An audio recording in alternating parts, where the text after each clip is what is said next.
Blacks in Technology. Blacks in technology. Blacks in technology. Blacks in technology. Blacks in technology. Blacks in technology. Good evening, everyone, ladies, gents. Welcome to the Blacks in Technology Bit Tech Talk podcast, the show where we talk to people of color who are engineers, innovators, educators, inventors, and entrepreneurs doing amazing things in the world of technology. This podcast is where they share their stories, experiences, ideas, knowledge, and perspective on tech with the Bit community. I am your host, Greg Greenlee, and it is episode number 98. It's July 7th. 2017, 9 p.m. Eastern Standard Time. If this is your first time listening to the podcast, you can check us out at the following URLs. We're at www.blacksintechnology.net. We are also on Twitter at Black in Technology, and that's BLKINTECHNOLOGY. We're also on Facebook. That's facebook.com/Blacks in Technology.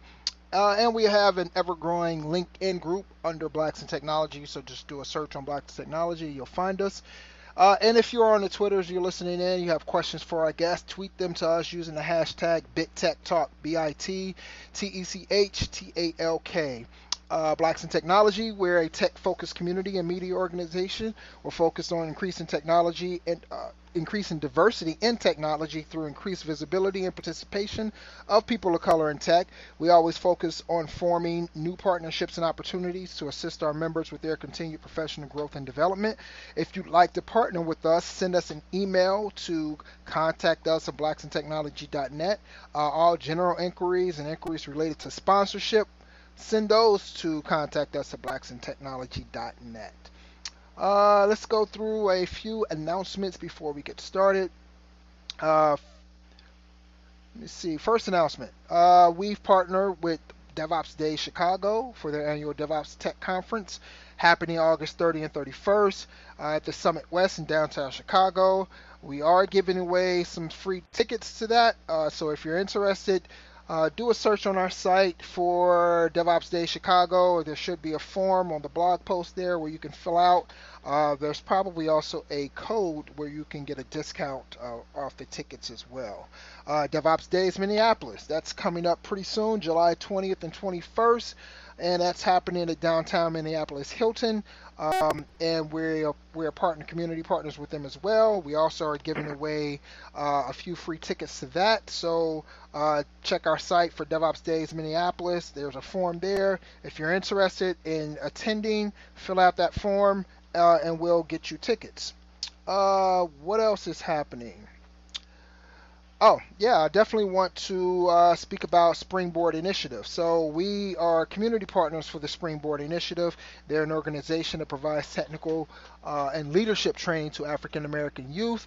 They'll be kicking off their pilot program August 15th, 2016, with 20 African Americans participating in a 9-month training program with technical training facilitated by the Community College of San Francisco and a leadership and professional development conducted by the Bayview YMCA. They are looking for mentors for this program, so if you're interested in mentoring young talent, email them at info@springboardinitiative.com. That's info@springboardinitiative.com. And so tonight our topic, our guest, I should say, is Makinde Adeagbo. That's correct, right? Did I do pretty well? You got it. You got it. He is the founder Very well. of DevColor, an organization that focuses on people of color or software engineers. He's a former engineer and manager at some of the top tech companies in Silicon Valley, such as Pinterest, Dropbox, and Facebook. So I'm definitely happy to have you on the show. Great to be here. Thanks for having me. I've heard a lot of the episodes in the past, so glad to be part of the project. Oh, excellent. Thanks for the support. Thanks for listening in. Yeah, so let's jump into to questions here. Give us, for people who may not know you, tell us a little bit about your background, where you're from, what your education is. Yeah, definitely. So I was originally born in Nigeria, but left when I was 2. Bounced around a little bit through the South, through Canada, and in elementary school landed in Louisville, Kentucky. So that's where I grew up, elementary, middle, and high school. I was really into sort of, I'd say, engineering and math-related things from a pretty early age. So that's the stuff that I focused on sort of growing up through high school, and then went to college at MIT, studied computer science. I'd say when I got there, I knew that I wanted to do some sort of engineering, which is the case for most people there, but sort of took the first 2 or 3 semesters to actually narrow things down into computer science, sort of weeding out mechanical engineering and some other stuff. Interesting. So you're our first guest that has come from MIT. So I mean, what was the experience like as a person of color at MIT? Oh, interesting. So the thing that actually stands out to me the most, well, so I'll first say MIT is hard. I think it kicks a lot of people's butts, kicks almost Right. everyone's butt, regardless of your ethnicity or background. So Right. that is by far the determining factor for my experience at MIT. But then MIT also does this really cool thing, well, cool in my opinion, Hmm. which is they let people choose where they live on campus, which seems like a small distinction and that it wouldn't really matter. Right. What that creates at MIT is really strong communities, clusters of, 50 rooms or a staircase or a hallway of people from similar backgrounds. So actually a lot of the Black and Latino students ended up living in, one half of one dorm, and I was lucky enough to live there, which Interesting. is cool for, a lot of reasons. You get to hang out with people similar background to you. But the real sort of defining part about that was that I grew up being in classes without any other Black or Latino people. Right.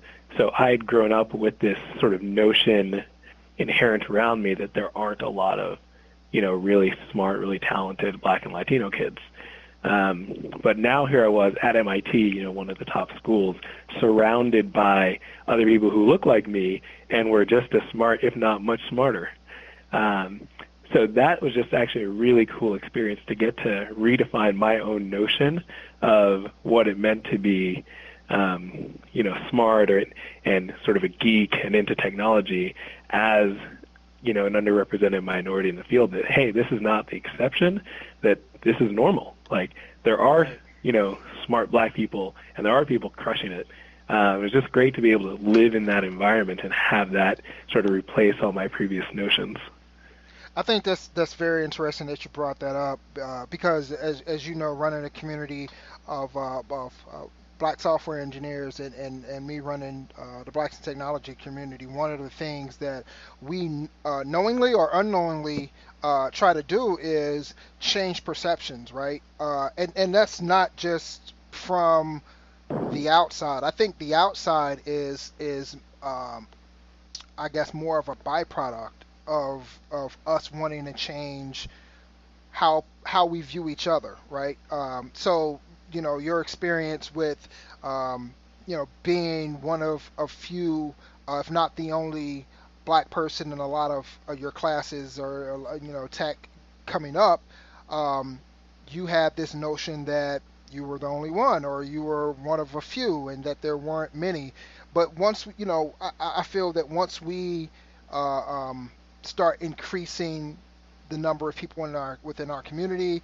Once this thing we're doing with building these communities start really getting out there, we start changing perceptions of people within our community. So people within our community are not under that same notion that there are not any black people that are in tech, or there are not any super smart black people or quote unquote geeks out there in our community. So I think that's a very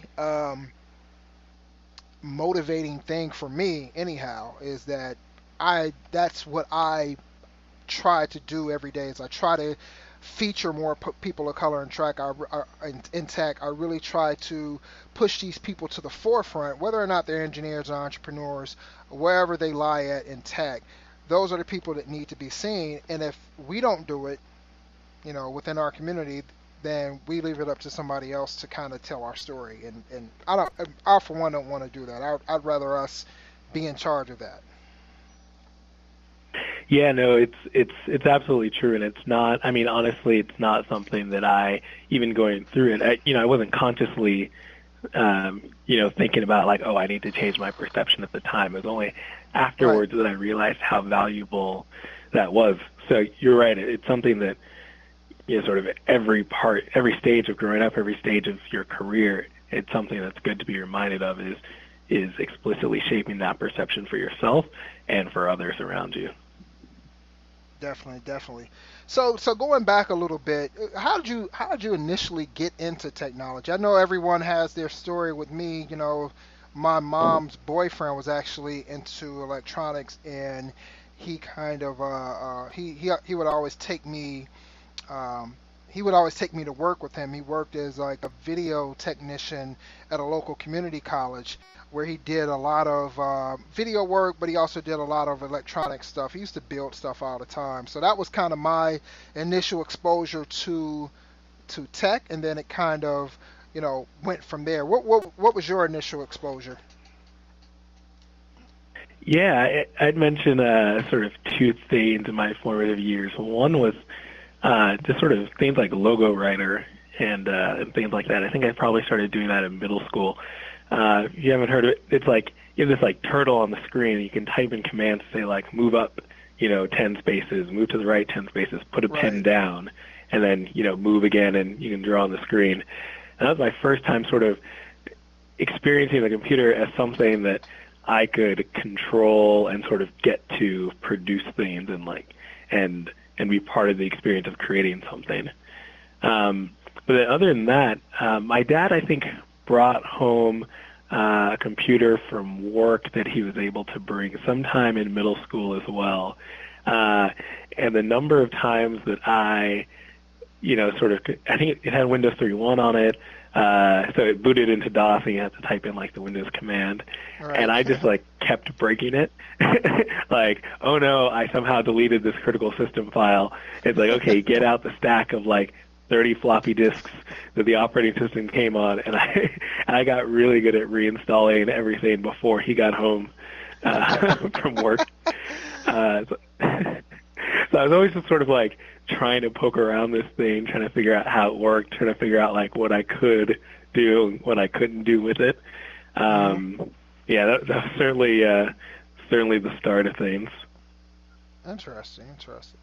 So going back to your MIT days,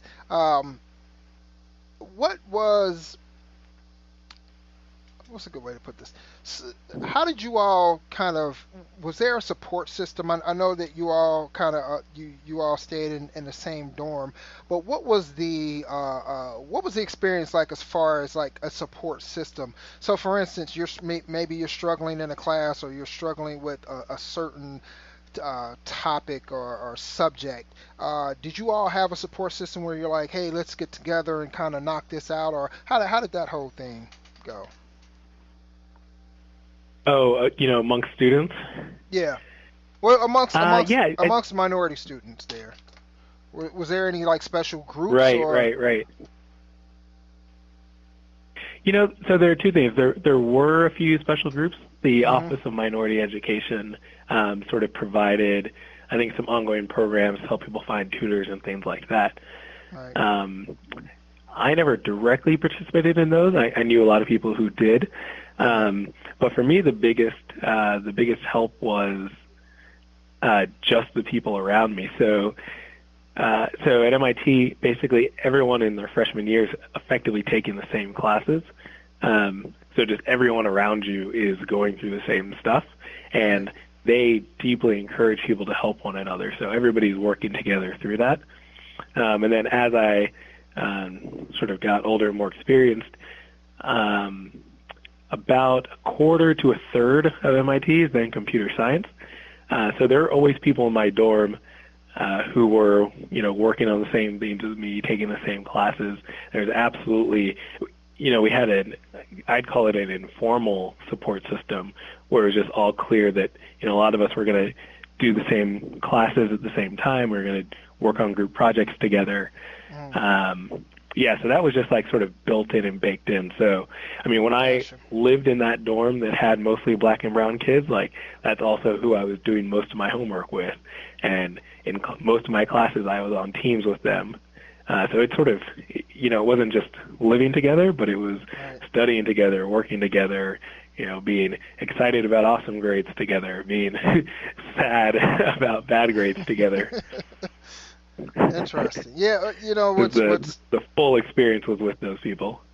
Yeah, I got you. It's always interesting. I have a friend out in Austin, and we were chatting one day online, and he was just telling me like it's not always. For instance, we attend a lot of different tech conferences, and of course we're always underrepresented at tech conferences. We may be one of a few or a handful of people of color at a tech conference. And we were just talking about that experience, and it was he made a statement that it's not the a thing of just other black people just being there, but it's that common bond, those common experiences that you can share, because we can go toe to toe with anyone in tech, right? We can talk tech all day with anybody at any of these conferences, but it's not that. It's some of the similar backgrounds that we share, some of the similar experiences that we share, and having those type of bonds, it makes things a lot. It makes the experience of attending a conference a lot more rich, I think, right? And sure, you can find other people of different ethnicities that may have some things in common with you, but there's just something a little bit different of having a person of color there. So maybe you're talking about, hip hop or some obscure anything from that you might only find in like a black family or something like that. And it's just those type of bonds that make that experience that much greater. So I can see how you being in a dorm and you're being around other black and brown people, and how that whole that atmosphere could be a lot more enriching than not having that. Absolutely, yeah. At a conference, in class, at work, anywhere. I think I would venture to say it's just sort of a fact of life that people tend to be more comfortable around other people like themselves, who have shared some of those backgrounds. And even if you don't end up talking about those specific things related to your race or gender or whatever it is, just knowing that you're in that environment where you can be yourself, be comfortable, that's valuable. Allows you to let your guard down, be totally relaxed. Right. And the way I found it useful to explain this to people from the majority is, it's like, hey, imagine you came to an event and everyone in the room was black. Like, how would that feel? And most people would say, like, oh yeah, I've never been in that situation. I wouldn't be sure how to act. It's like, well, that's my experience every day. So, so I think a lot of people take it for granted that, like, hey, a lot of people here are like me. I don't need to worry about this. But when I'm in a room and there are no other black people there, there's a small but always there process in the back of my mind that is, should I say this? Should I talk about this? That when I'm in a room or a community of just black people or people like myself, that filter's not there. And I get to just completely be myself without worrying about, if I talk about this part of my life, will that confuse these people or will that upset them? Right. I definitely agree. And not to bring up a somber mood or anything like that, but it's similar to. I've been seeing a lot of posts on Twitter, and our condolences to the two young brothers whose life got who were murdered by police officers, Alton Sterling and Philando Castile. There was um, a lot of posts on Facebook, a lot of posts on Twitter, just about that, for instance, that conversation, and being in environments where you're hurting, and you're in anguish, and you're grieving, and you can't reach out to anybody around you, right? Because either they're disconnected from the whole situation, or you don't want to start that conversation that leads into something that escalates into something else, for instance, right? And so, Right. Right. and so I totally understand. It's like today at work. It's like, I really want to say something about this to somebody, but there's nobody around. And I definitely don't want to talk to my coworkers about it, and just it's you don't want their reaction, because they may not be empathetic to it. Right. And you're in a tough spot, right? And right. the last thing you want is to have to watch your words. You're going through something, and you want to be able to just let that out. And not every environment is a great place for that. Right. I mean, yeah, definitely my condolences to the family.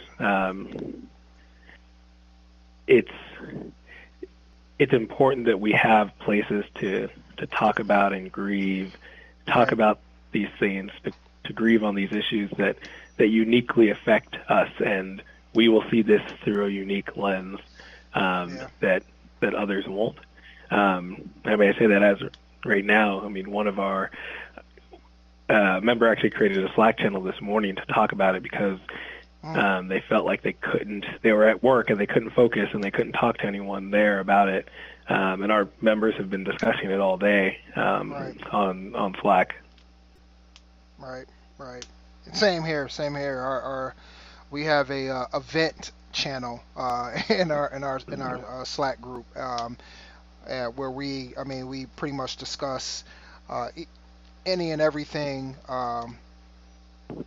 that has to do with just about anything from tech to social issues that are going on, and we definitely discussed it a little bit, but it's just nice. And that's what's great about communities like Deaf Color, and communities like Blacks in Technology, and any other communities that are similar, is that we're giving people these spaces where it might not all be about tech, but it gives us that atmosphere to where we're comfortable enough to talk about issues that affect us uniquely every day. So yeah, moving on, shift gears a little bit. Yeah.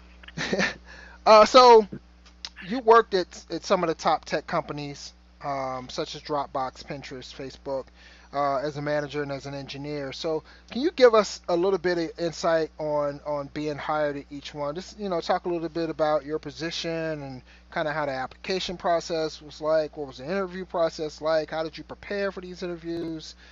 Those type of things. Yeah, definitely. So the first thing I'll do is I will separate that process. So you mentioned 3 of the companies I worked at. Right. I will separate the processes that I went through for Facebook, which was my first job out of school. And that is a completely different world than every other subsequent job that I've gotten. Okay. So I think your original question is about Facebook, and I'll end up describing both. But my senior year of college, I applied for basically every company I could find under the sun. If I was on your website and you had a jobs link on there, you were getting my resume. And I think actually when I flew out to interview at Facebook, I stayed in the Bay Area for about 9 days and interviewed at 8 companies in that time. Wow. So I was doing lots of interviews. If you asked how I prepped for it, so that's how Facebook came about. I submitted my resume through the jobs link. They were small enough at the time that I think they were still looking at that. I think as companies get bigger and they get thousands of resumes in, it's harder to get in through that channel. But they were about, I think when I applied, about 150 employees, submitted my resume via the jobs link.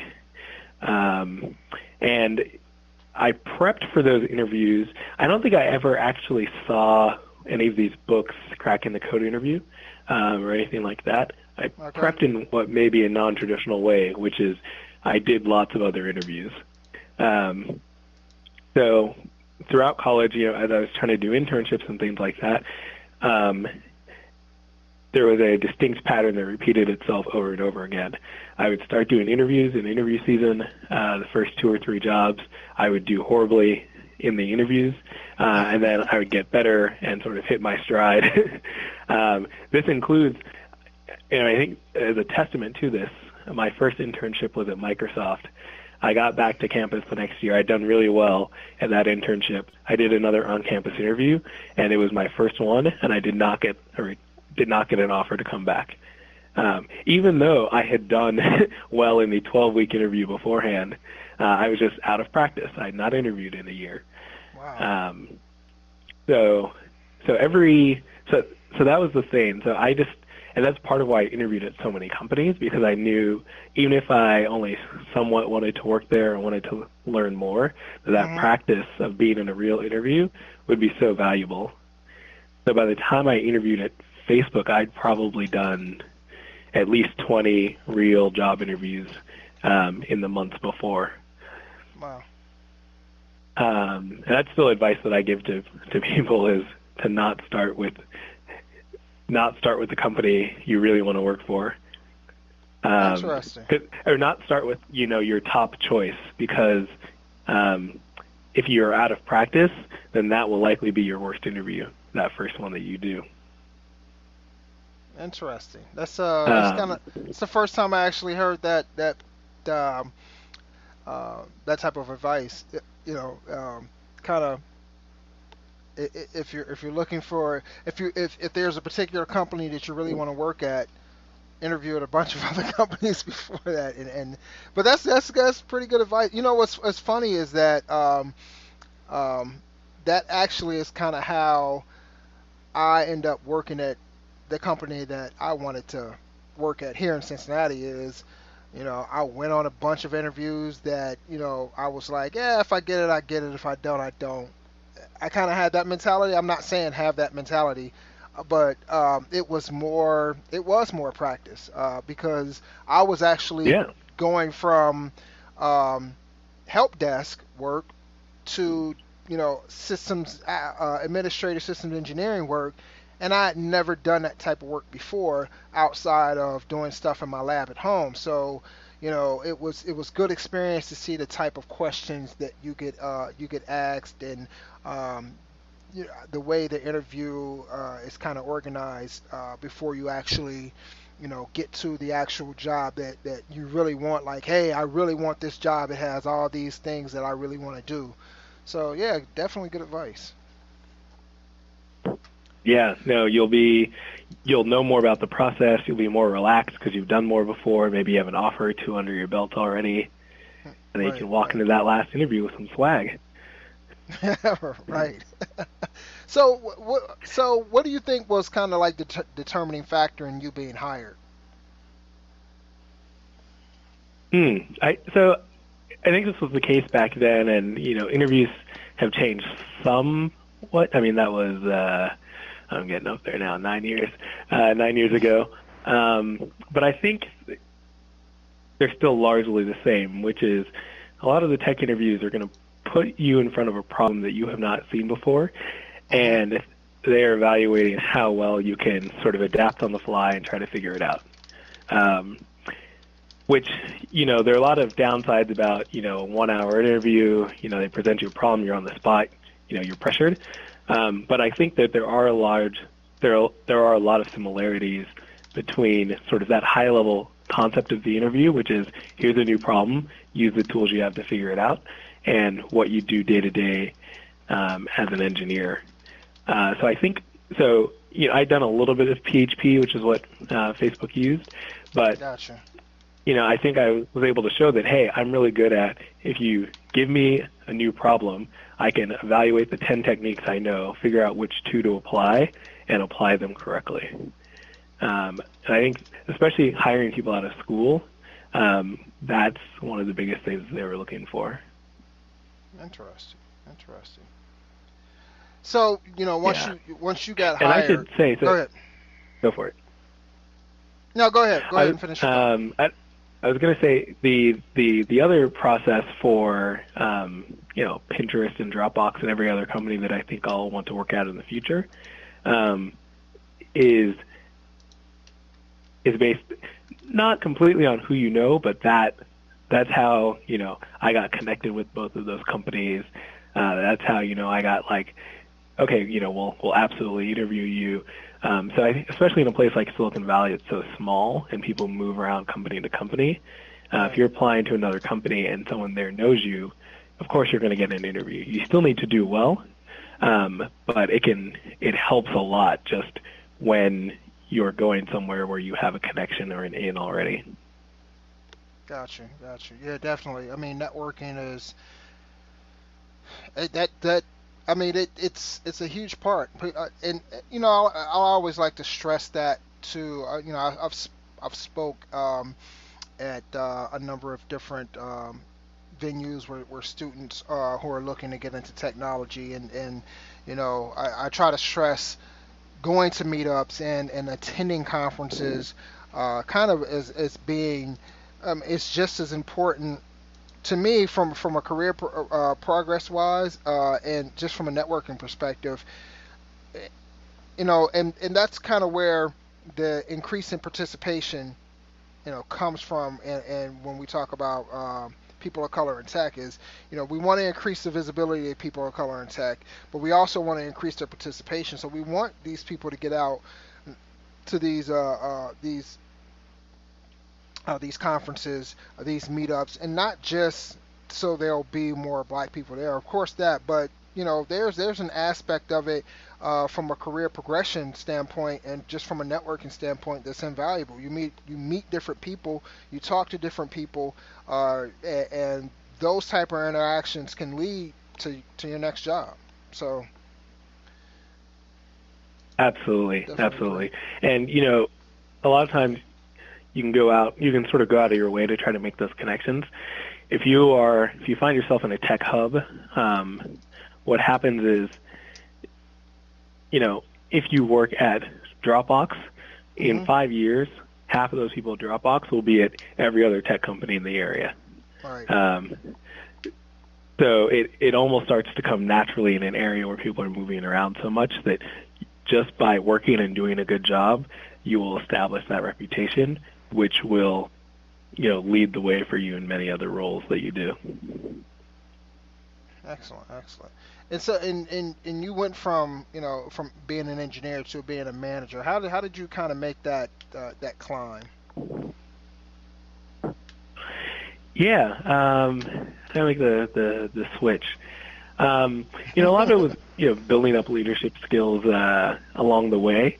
Being a manager in a fast-growing tech company is very different. It requires a completely different skill set than being an individual contributor, as we say out here, which is someone who is writing code all day, full time. So yeah, I think it was trying to find larger and larger projects. So that's a lot of times the tech companies out here will set up their ladder of seniority based on sort of the level of challenge that you can take on by yourself and be trusted with. So when you start out of school, the level of challenge they expect you to be able to tackle is, here's a small bug, here's a small feature that needs to be done. You can type all the code yourself, you can test it, you can get it done. And then as you work your way up, it's, hey, you can be trusted with this chunk of a larger feature, and you can sort of talk to different people about it and get that done. And then, hey, you're responsible for this whole large feature, and you're going to need to coordinate the team to get it done.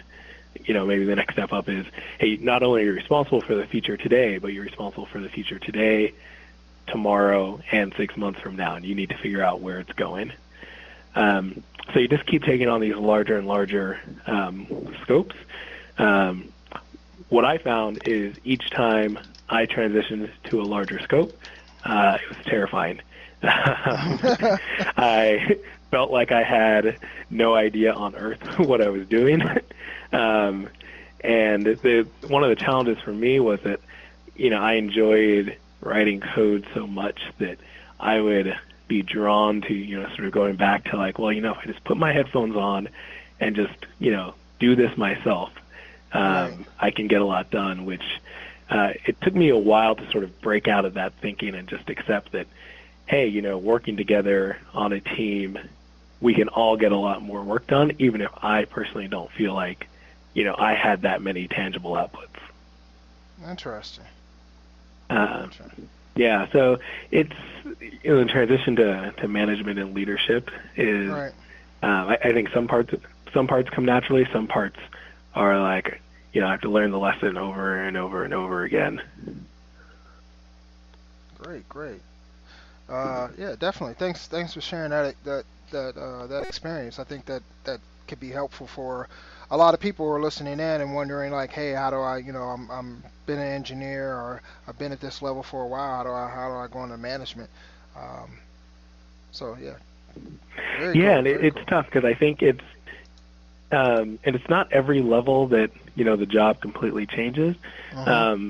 But the trap that I was stuck in for a while was, let's say I'm a level 4. It's like if I work really hard, maybe I'll become a level 5 by working harder, using the techniques that I know and in the way that I know how to do my job. And I think every few levels, sort of the game just changes where it's like, look, you're not gonna advance and not gonna take on things of a larger scope by Right. putting more time into the way you're doing things now. You need to sort of rethink how you're approaching it and realize, hey, I'm not going to do everything myself. I need a team to do it. Oh, actually, I'm not going to do all that stuff with just the team. I need a team of teams to come together and do this. And if each of the steps is just a different way of thinking. Definitely. That's excellent advice. Excellent advice for people who are looking to make that next step. So yeah, thanks for that. Yeah, Uh, definitely. So let's get into Dev Color, your organization, um, and tell the people a little bit about what it is, why you started it, and why your work is so important. Yeah, so I started Div Color almost exactly a year ago today. And I started it because I noticed that while, black software engineers in Silicon Valley are about 1% Uh-huh. of the engineering community out here, that 1% adds up to be a lot. We're just spread super thin. And as I talked to my friends and got to know more people, what I saw is that oftentimes we lack the connections, the knowledge about career paths and how to progress up, a feeling of community and belonging here. There are a few of these traits that we lacked that we could actually provide for one another. So the genesis of DevColor was to build a community where we can provide one another that support, that feeling of community, share connections with one another, and share experiences, right? There are people in the community who are ahead of me that I need to learn from in some ways. At the same time, I have experiences that can help a bunch of other people. So we wanted to create a community where people could do that as much as possible, where they could easily help one another and get help from others. You can't see me right now, but I'm smiling ear to ear. And and that's because that's what, of course, we share similar visions and missions, and that's exactly the same reason why Bit was started, as those very same reasons, wanting to build a community around shared experiences, being able to engage with each other, help each other learn, help each other grow, and make these type of connections that we normally would not probably experience um, with each other within our community, because we are so spread out. And uh, it's funny because when when when I first started Box Technology, it was kind of just this.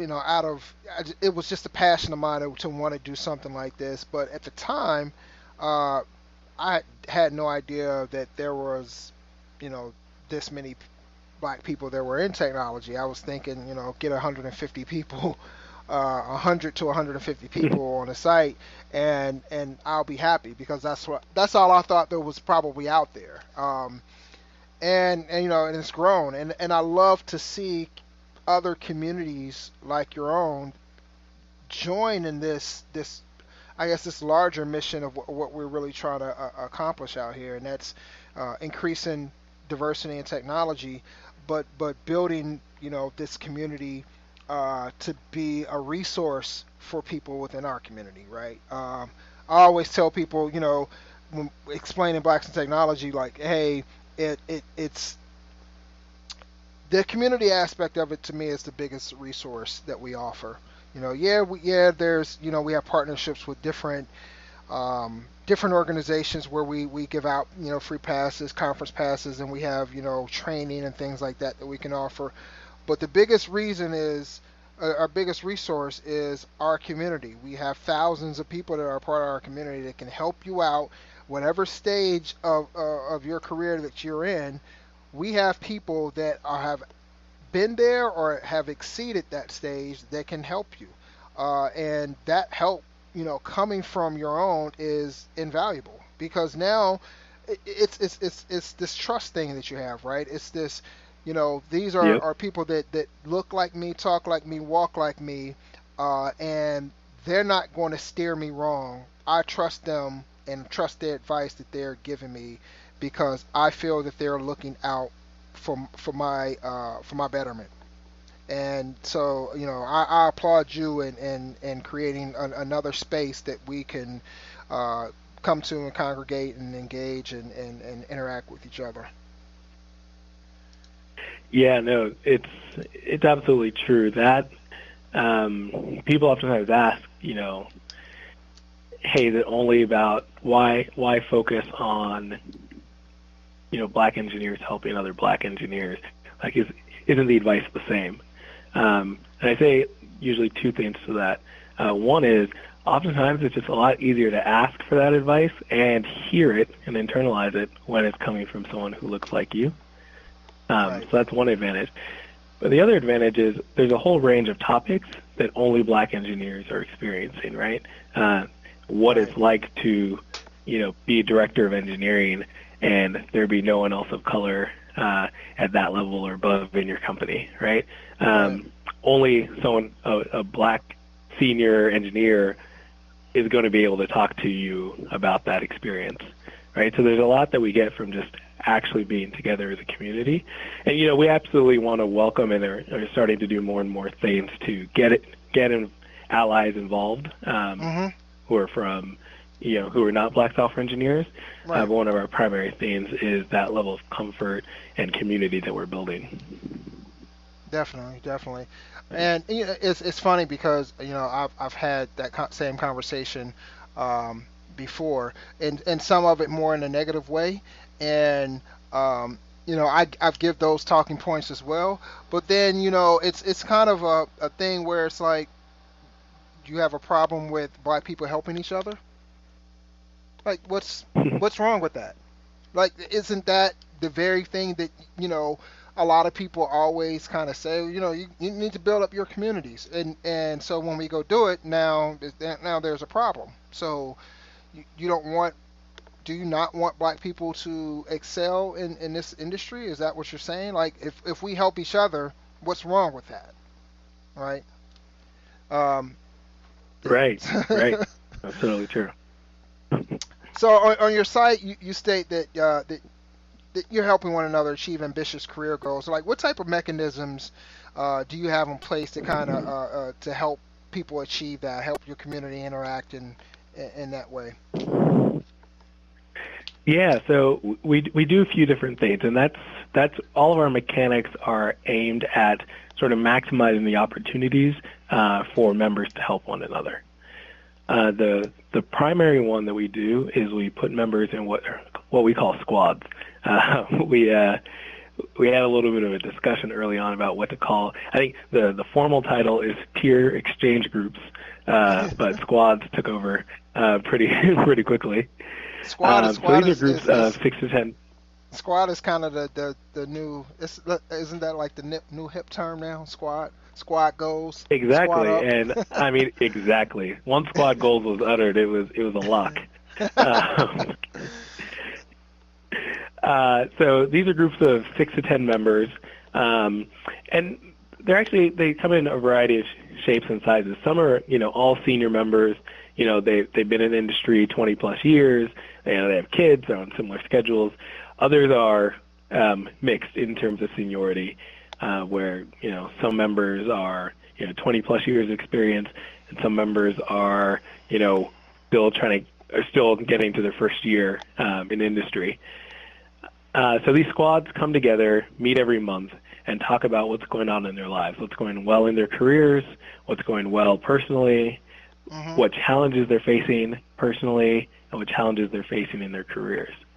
And people get together, they share this, and then they also share relevant experiences that they've been through. So it might be like, hey, I'm a level 5. I've really been working hard the last 6 months to get promoted, and I didn't, and I'm not sure why. Has anyone else been through that? And that's actually where our commonality comes in handy, when someone else who looks like you and has been in your same situation can explain their story and what they learned from it, and what they tried and what worked, what didn't work. It's a lot easier to hear that and internalize that. And these squads are sort of our members love them. A lot of people are telling me that they are just they can't wait for the next squad meeting to come up. Interesting. That's the primary thing that we do is those squads. On top of that, we have an online portal where members share goals, share where they're trying to go, and other members can see that and take that opportunity to help them and try to get there. And then we also have a monthly event where all of our members can come together, and we sit down with industry leaders. So we sat down with Mike Shrepford, who's Facebook's CTO, Marlene Santil, who works in the office of the CTO at Intuit, Hugh Malozzi, also from Intuit. So just lots of heavy hitters. Actually, Brett Taylor, who recently was appointed to the board of Twitter. Congrats, Brett, if you're listening. So we've been able to give our members access to a lot of prominent people who they tend to stay in touch with afterward, and reach out to when there are opportunities to get help or collaborate. Very cool. So I'm going to throw a word out there. I don't know if you've ever heard this word, but this is exactly what you're doing. Is exactly what this the definition of this word is Junto. Have you ever heard of that? Junto, no, I haven't. Okay, so and this is something that I've discussed with members of Blacks in Technology, something that I actually wanted to start like a couple of years ago and never really got around to it. But Benjamin Franklin used to do that very exact thing with it was more of like a club. He called it the Junto Club, and I think they used to meet like every Friday, I would say, and they would pretty much discuss, I guess, their week, any issues that they had during the week, and they would all come together collectively and talk about like maybe how they could solve that issue. So, for instance, they come together and they say, I had an issue with Farmer Brown, where his cattle was grazing on my land, and we kind of had a spat, and I don't know the best way to resolve this. And they would come together. It would probably be a little bit more complex than that. I'm just kind of simplifying it. But they would come together and they would talk about these things. They would talk about laws and ways that they can help change and mold different laws to make them better for everyone. But I've always been intrigued by the notion of having these juntos, these smaller groups where people can come and they can talk about different subjects and just ways to progress. And in your life and in your career. So it sounds like that's exactly what you're doing. So that's great. Right, right. No, it's absolutely true. And what you find is, yeah, there's a lot of wisdom already in the group. Right.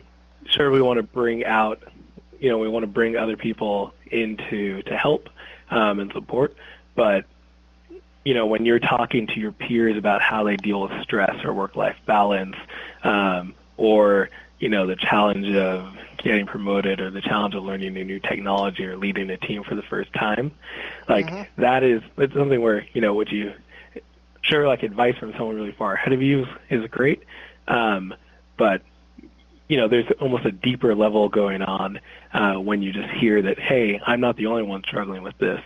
Right. And that's a lot of what people get. And it's we're still iterating on the website and trying to clarify that.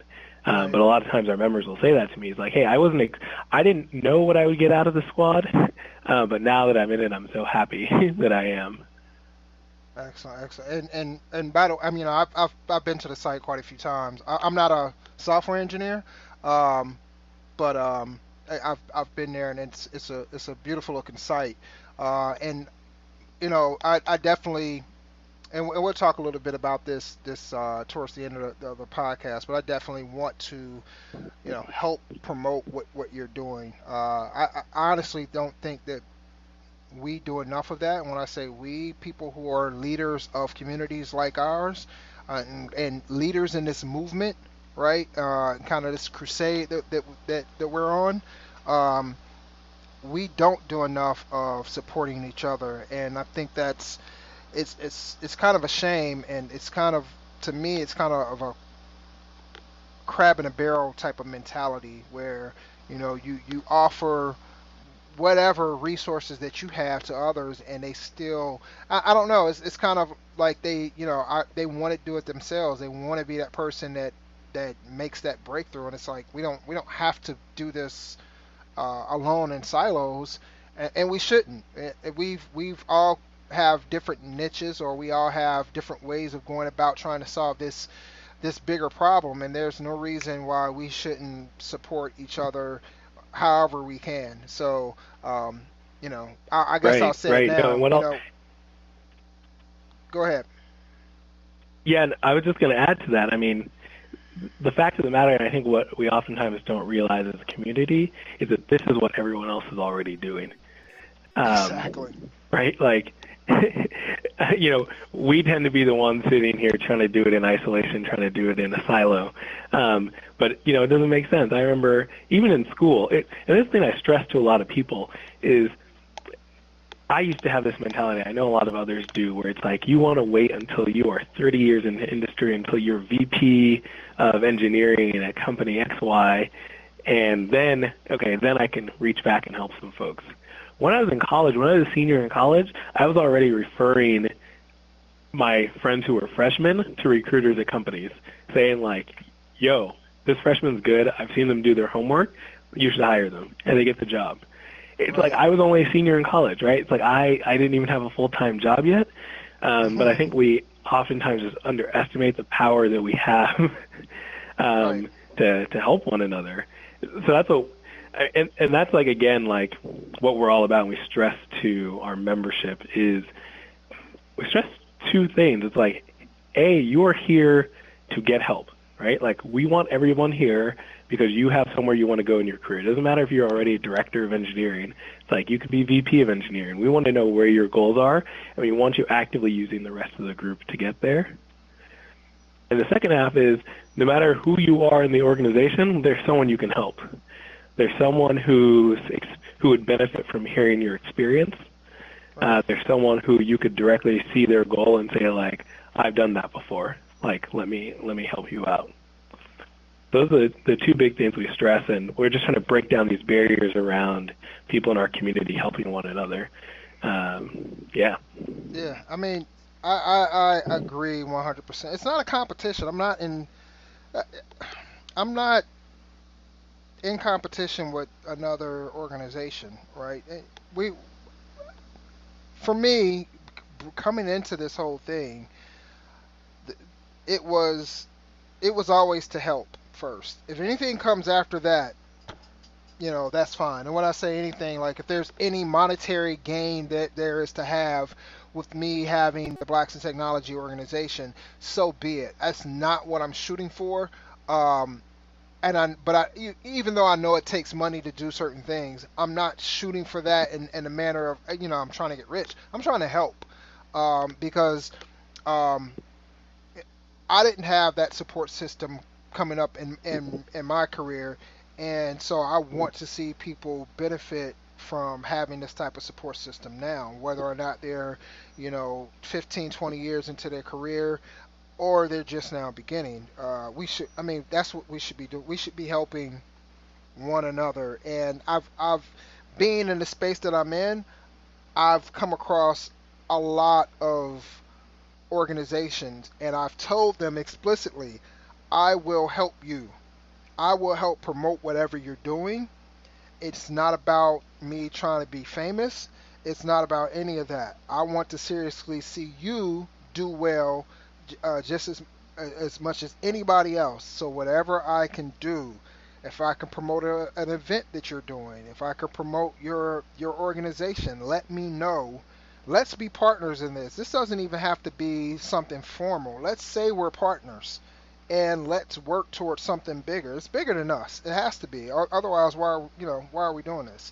So I extend that same thing to you as well. Not a lot of people take me up on it, and not to put you on the spot or anything like that, but there's not a lot of people that I've said that to that have actually taken me up on it and Yeah, no, use I my platform. I certainly appreciate it. Yeah, I definitely appreciate it, and we'll look for ways to do that. Yeah. And I mean, we're totally in the same boat. Like, I've said that to so many people, and it's oftentimes confusing or frustrating when they don't follow up or they don't take advantage. It's like, here's this opportunity, just go for it. What I found, surprisingly, being completely honest, is while I say that I want to help people, and I'm confused as to why they don't respond, I'm also on the other side of that. When people more senior than me, even for things related to Dev Color, will be like, Makinde, I want to help. Tell me what I can do. Oftentimes, I'm not sure. I'm apprehensive. Oh, is this too small or is this too big to ask? And what I found an effective way for me to sort of get over that hump, and I also don't know. Oftentimes I have a problem. If I had the solution, it wouldn't be a problem anymore, right? So sometimes I don't know what the solutions are to the problems I face. So what I've done is I just started being really open about the challenges that I'm facing personally and the challenges that the organization is facing. And I actually every month send a snapshot of that to a broad range of people, people who've offered help and support to us, some of the members, some of our advisors, people at Y Combinator. Every month the list grows of the people I send this out to, and every month without fail, some new person that I just added sees something on there and is like, I can help you with that. Or what happens even more times is I don't even know I have a problem, and when I describe it, someone will say, you have a problem with that, and I'm going to help you. So it's like I wouldn't even know to ask for help on some of the things, but just by putting myself out there and being more open, it creates opportunities for others to come in and help. I'm definitely going to steal that.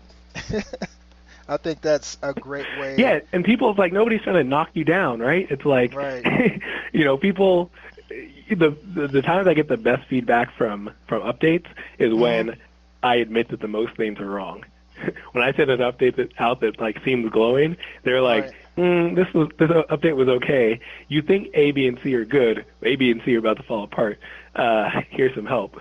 But when I'm just honest and I say A through M are in trouble, people will flood in to help.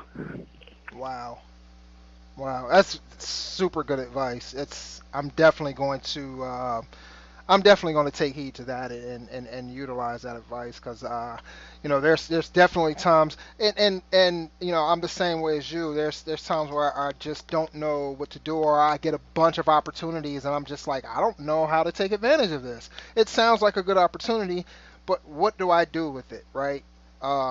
and a lot of times, and Right. there I do have advisors that are on the bit staff that I confide in.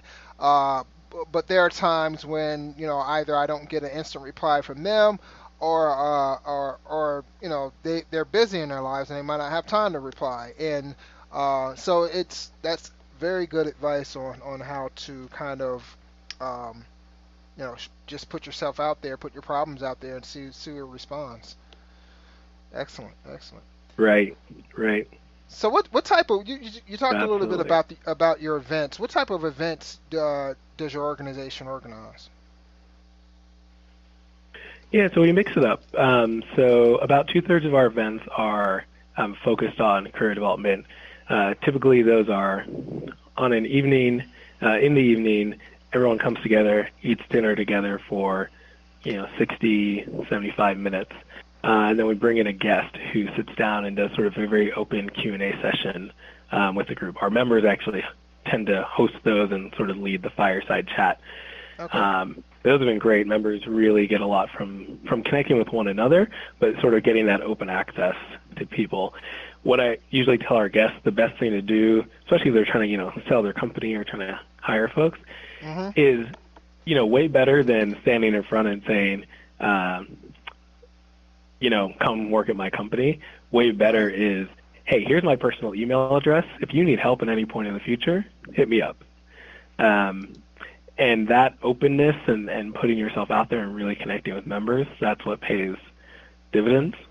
And then we are a community, and we are about helping one another reach our goals. But part of that is just being familiar with one another and knowing one another and connecting. So we host a social event about once a quarter. We actually just did one. We'll just, go to a bar, go to a park, get everybody together, and just hang out and chill. Even then, I'm still looking for connections to make between people, but Right. it's just a good time to relax and be laid back. Excellent, excellent. And what's your ultimate goal for your organization? Yeah, we want to make sure that every black software engineer is limited only by how much they want to work, how creative they are. We want to make sure that if they have a cool idea and it just needs a connection to a venture capitalist, Right. or they have the skills and they have the skills either to be a director or get into the industry, we want to make sure Mhm. they have the access that they need to get there. We want to make sure that whatever goals they have, they're equipped with everything they need to make those goals a reality. So we want to eventually be able to provide that for every black software engineer in the country. Excellent, excellent. And what's next for you, and what's next for Dev Color? Yeah, what's next for me is working hard. um, it's interesting. The dev color feedback cycle. People are meeting once a month, which is a lot longer turnaround time than software, where I can rebuild the code in 5 seconds if I want. So yeah, Gotcha. we're working away at this. We're building the team. Right now, it's two of us. By the end of the year, it'll likely be closer to 4 or 5 people.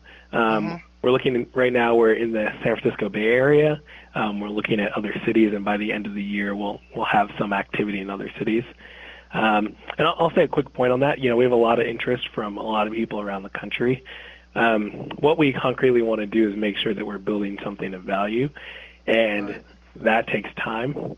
So we don't want to, scale to every city around the country, add tons of members, but it's low quality all around. So Right.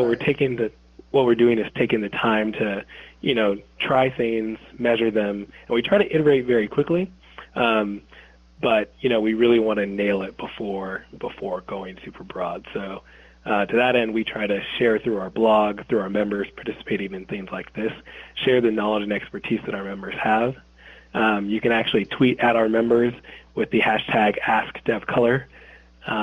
So we want to, in the meantime, provide access and let people get help from our member base. Mhm. But before we bring the full program, it'll take a little while. And before we get out of here, how can people become members, and how can people contact and follow you and the organization? Yeah, so the best way is to go to devcolor.org/signup, and then you can drop in your info, and when we get to your area, we'll shoot you an email, and generally check out devcolor.org. For getting to me, you can tweet at me at Makinde.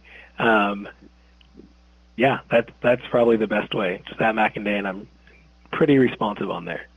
Okay. And also at devcolor.org for devcolor for the organization. So excellent. Yeah, at devcolor.org. Yeah.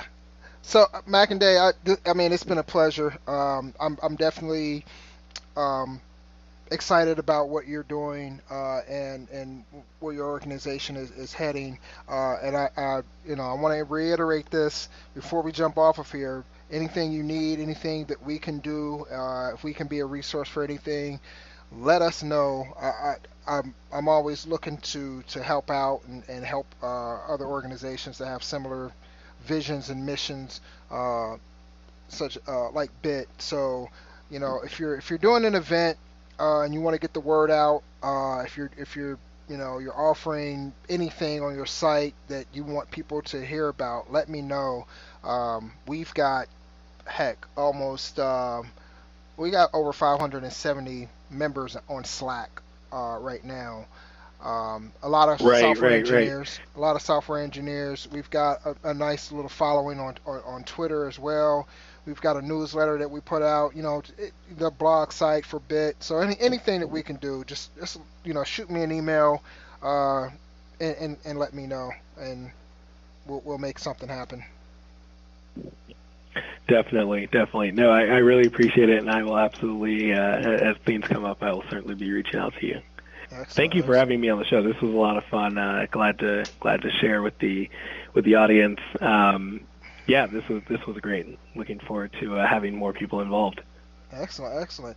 Well, take care, and you wish you much success, and wish devcolor much success as well. So, until we meet again, if I'm out in San Fran, I've been getting out there at least once a year ever since I went out there for, what did I go out there initially for? I can't remember. I think it was PuppetConf like a few years ago. And, that was after I thought, like, I'm never going to go out to the Bay Area. I'll always, be around this area or somewhere close. And then something came up, and I was out in San Francisco. So hopefully that happens again this year. So I'll definitely look you up, and we'll do lunch or do dinner or something like that. Yeah, definitely. Hit me up when you're here. Okay. Take care. Thanks a lot. Okay. Cool. Bye, Greg.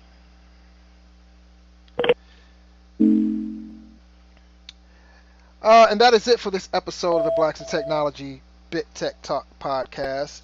I definitely want to thank our guest, Makinde Adeagbo.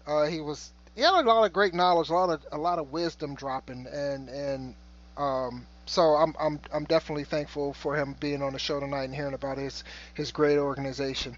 If you like what you heard tonight, you want to let us know. If you have any suggestions or comments, email them to us at contact us at Blacks in Technology. And in a couple of weeks, that our next podcast is actually on the 4th. We may book somebody before that, but right now we don't have anybody for the next slot. So it looks like August 4th, we're going to have Marquette Burton of Fletch. He's going to be on the show. So join us in a month from now for that podcast. And we want to thank our listeners for listening in tonight. And remember, tech yourself before you wreck yourself. Take care. Have a good night. Blacks in Technology. Blacks in Technology. Blacks in Technology. Blacks in Technology. Blacks in Technology. Blacks in Technology.